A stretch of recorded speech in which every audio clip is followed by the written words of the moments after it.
ค่าสินสอดค่าสินสอดค่าสินสอดเบื้องหน้าพ่อแม่ได้หน้าไตตาเบื้องหลังลูกกำกืนน้ำตาค่าสินสอดฝรั่งก็ให้แบบงงๆฝรั่งก็ให้แบบอะไรวะฝรั่งก็แบบตั้งใจให้ไปแล้วก็พ่อแม่ได้หน้าลูกกำกืนน้ำตาผัวเมียเถียงกันผัวเมียเบื้องหลัง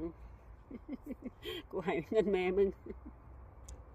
ไอ้นั่นไอ้นี่มึงหาเงินมาใส่กูคืนดูเบื้องหน้าได้หน้าพ่อแม่ได้หน้าเบื้องหลังลูกกำคืนน้ำตาค่าสินสอดกับฝรั่งนี่มันเป็นของที่แบบว่า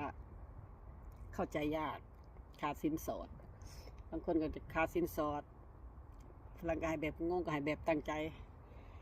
พ่อแม่ได้หน้าลูกกำคืนน้ำตาผัวเมียเถียงกันผัวกับเมียเบื้องหลังเถียงกันช้ำพ่อแม่ได้หนานั่งยิ้มไปเปื่อยวัดเงินวัดทองวัดค่าสินสอดเบื้องหลังผัวเมียเถียงกันซ้ำหาเงินใส่กูคืนเด้อสู